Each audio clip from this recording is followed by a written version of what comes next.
Assalamualaikum warahmatullahi wabarakatuh.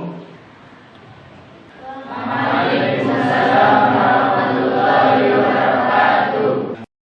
Lebih dahulu, siapa hari ini yang tidak hadir? Siapa yang tidak hadir? Nazwa, kenapa tidak hadir? Ada surat izinnya? Cuma Najwa yang tidak hadir. Nanti kita akan belajar dan panjenengan nanti membuka modul masing-masing untuk halaman 96. Silakan panjenengan mempersiapkan modulnya dan nanti modulnya dibuka sesuai dengan bab yang saya sebutkan tersebut. Silakan buka.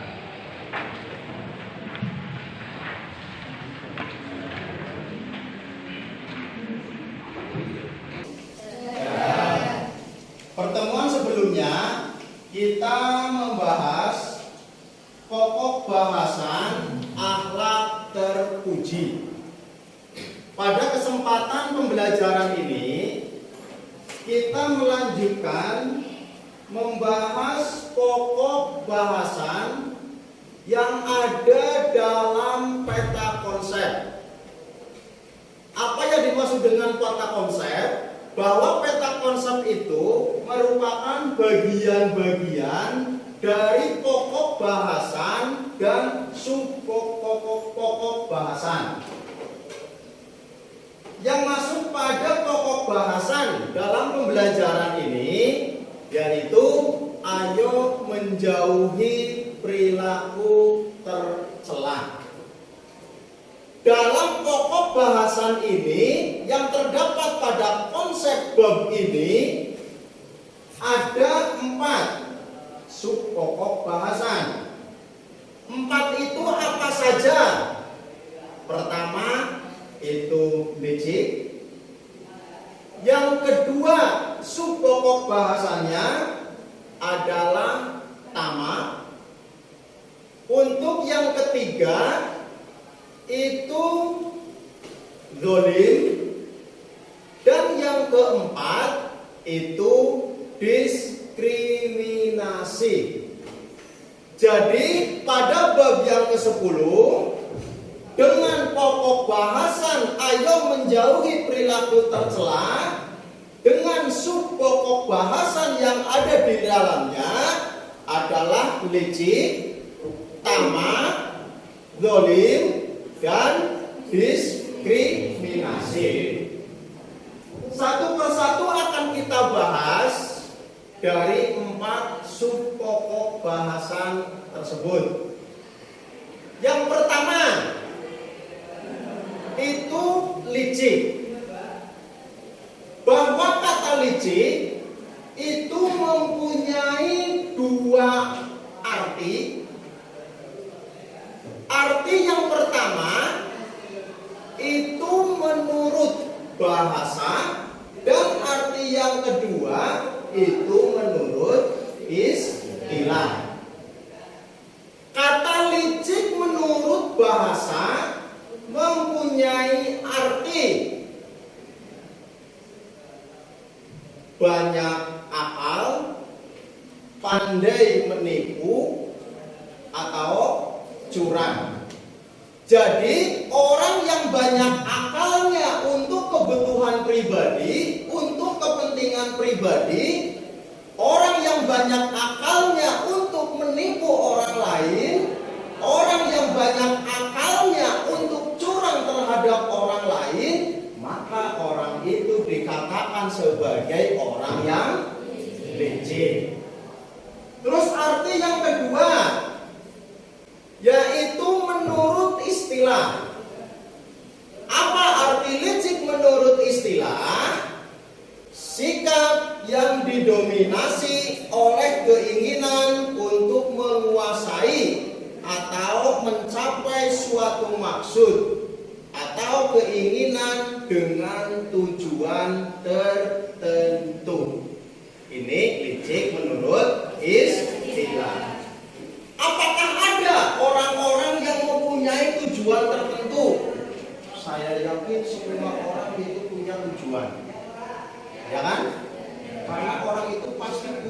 rencana ke depan akan seperti apa, itu tertuang pada tujuan. Dan orang itu punya tujuan itu bagus. Tetapi ketika tujuan yang ingin dicapainya itu diraih dengan cara terlalu banyak akal, menipu orang lain, atau curang terhadap orang lain, maka tujuan itu menjadi tujuan yang tidak terpuji atau tujuan yang tidak baik. Nah, ketika tujuan itu tidak baik, maka dikategorikan sebagai perilaku tercela.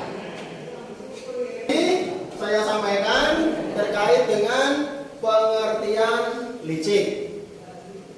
Untuk yang kedua, itu ada ciri-ciri orang licik. Jadi panjenengan itu nanti bisa memahami, mungkin kepada rekan panjenengan atau kepada saudara panjenengan di rumah atau kepada tetangga panjenengan, apakah ada orang yang masuk tanda-tanda yang saya sampaikan nanti. Kalau iya, panjenengan bisa memprediksikan, oh orang itu berarti punya sifat seperti ini. Seperti apa tanda-tandanya? Yang pertama, bahwa orang licik itu tidak suka melihat orang lain bahagia. Ketika ada orang yang mendapatkan suatu kebaikan, susah. Wah, dia seperti ini kok saya enggak ya. Dia seperti ini. Ini yang pertama. Terus yang kedua, ciri-ciri orang yang licik itu bahagia ketika melihat orang lain menderita. Nih. Terus yang ketiga, ciri-cirinya selalu berpikir untuk mencelakakan orang lain. Contoh, panjenengan punya tetangga yang di situ kebetulan beli motor baru karena panjenengan merasa tidak mampu dan punya keinginan untuk menguasai, banyak akal, bahkan sampai dengan merubah-rubah keadaan, merubah-rubah cerita seolah-olah bahwa motor yang dia miliki itu atas kerja yang tidak halal, tidak baik. Dasarnya apa panjenengan mengucapkan itu? Karena panjenengan ingin menguasai kendaraan tersebut tapi tidak mampu. Terus yang ketiga, ciri orang licik ingin selalu serba jalan pintas. Ingin sesuatu instan. Ingin sesuatu cepat tercapai. Tidak ingin ada usaha, tidak ingin ada kerja yang keras, tapi kepengen tercapai. Dengan cara apa? Yaitu dengan cara berbagai cara untuk bisa mendapatkan hal tersebut. Terus yang kelima, yang terakhir adalah pandai membohongi orang lain. Coba panjenengan pikir, panjenengan pahami, panjenengan lihat dari 5 tanda-tanda ini, apakah ada wujud kebaikan untuk orang tersebut? Ada tidak? Apakah ada wujud akhlak yang baik dari pelaku tersebut? Tidak. Semuanya ini adalah kategori perilaku yang tercela. Terus yang kedua, ada bahaya sifat licik bagi orang lain.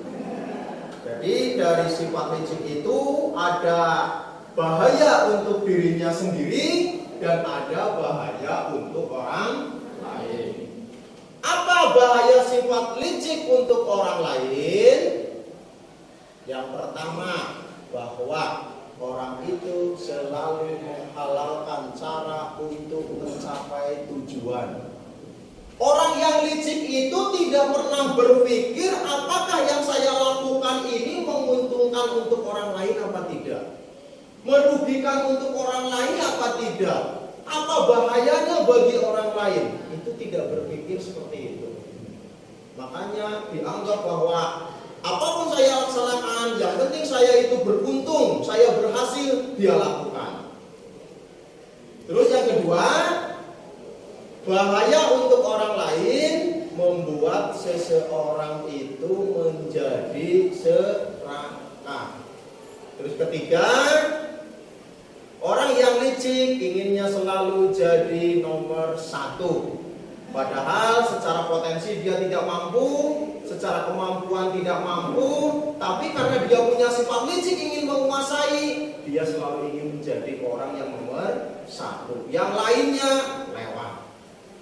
Terus yang selanjutnya, licik merupakan tanda-tanda lemah iman. Yang terakhir, bahwa orang licik itu selagi ia butuh, ia mendekat. Tetapi ketika tidak butuh, ia akan menjauh. Karena apa? Hanya mementingkan untuk kepentingan sendiri. Terus yang selanjutnya, nilai negatif licik bagi diri sendiri.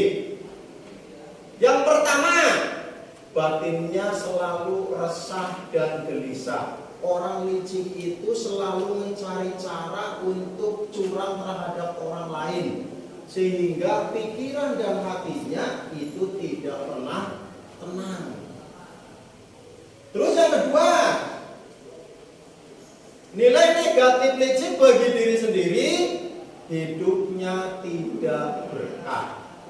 Karena rezeki yang dia dapatkan dari hal bohong kepada orang lain, curang terhadap orang lain, bahkan memfitnah orang lain, maka tidak berkah. Terus yang ketiga, hidupnya penuh dengan fitnah. Yang keempat, tidak disukai oleh orang lain. Kalau orang yang perilakunya baik, insya Allah orang lain banyak yang menyukai.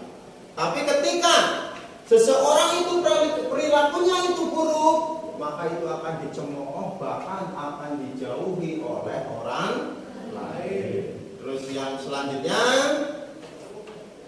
akhir hidupnya itu su'ul khotimah. Apa maksud dari su'ul khotimah? Buruk di akhirnya. Yang terakhir, lemahnya kepercayaan kaum muslim. Jadi ketika seseorang itu mempunyai sifat licik, orang lain itu berkurang rasa percayanya terhadap orang tersebut. Mungkin panjenengan orang mempunyai sifat licik, sering berbohong, sering curang, punya akal-akal yang tidak baik. Ketika dipercaya oleh orang lain, kepercayaannya dilukai. Setelah panjenengan itu ketahuan bahwa panjenengan sering curang, sering bohong, banyak akal yang tidak baik, maka orang lain pun akan jadi tidak percaya. Maka dari itu, monggo kita perbaiki diri, kita usahakan supaya kita tidak termasuk pada kategori orang yang licik. Terima kasih untuk pembelajaran hari ini. Kita cukupkan karena untuk sub-pokok bahasan licik itu sudah saya sampaikan kepada panjenengan semua.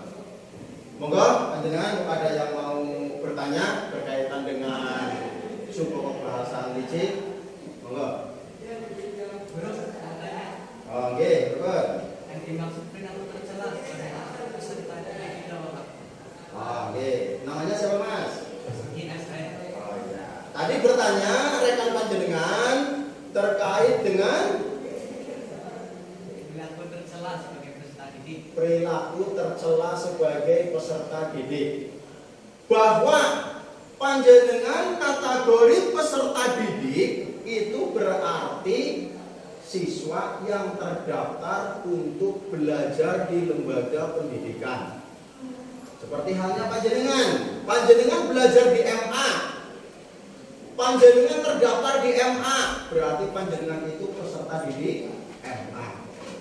Apakah ada perilaku tercelanya? Ada. ketika panjenengan itu tidak melaksanakan tata tertib madrasah, ketika panjenengan itu tidak melaksanakan kewajiban sebagai peserta didik, itu masuk kategori seperti itu. Ngerti nggih Mas? Monggo yang lain ada yang mau bertanya? Ya. Oke. Apa ada kegiatan licik yang dilakukan oleh anak sekolah? Bagaimana? Apa ada kegiatan licik yang dilakukan oleh anak sekolah? Oke, matur nuwun. Mbak, siapa namanya? Senjam sofa. Ya, Mbak Zam-Zam. Tadi pertanyaan, apa ada perilaku licik yang dilakukan oleh anak sekolah? Ada. Contohnya apa?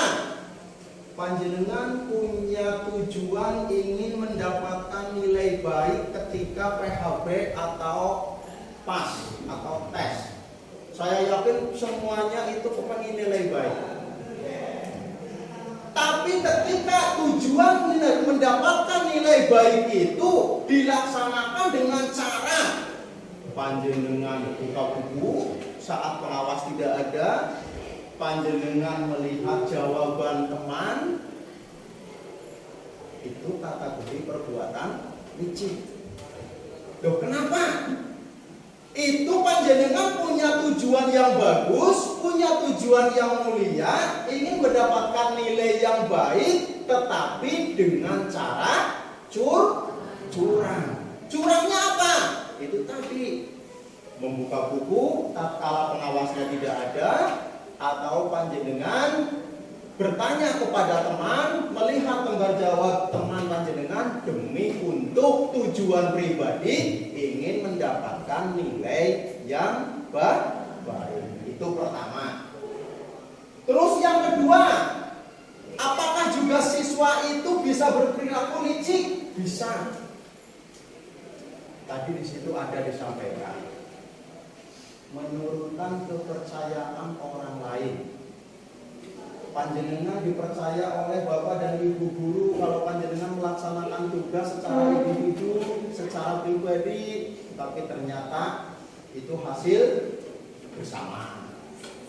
Kedua, panjenengan dipercaya oleh orang tua untuk berangkat sekolah, mengikuti pembelajaran di sekolah, tapi ternyata tidak sampai madrasah demi untuk kepuasan pribadi, melaksanakan curang, berbohong kepada orang tua karena punya akal untuk bisa melanggar kewajiban itu juga licik. Panjenengan sebagai peserta didik bisa licik terhadap kegiatan madrasah dan bisa licik terhadap kepercayaan orang tua. Nah, ini setelah panjenengan mengetahui itu, monggo hindari tanda-tanda seperti itu. Supaya apa? Tidak tergolong pada siswa yang berbuat licik. Ya, terima kasih karena waktunya sudah habis, dan untuk pertemuan yang akan datang kita melanjutkan pembahasannya subpokok bahasan, yaitu apa tadi yang kedua? Tamak. Mungkin itu yang dapat saya sampaikan untuk pertemuan hari ini.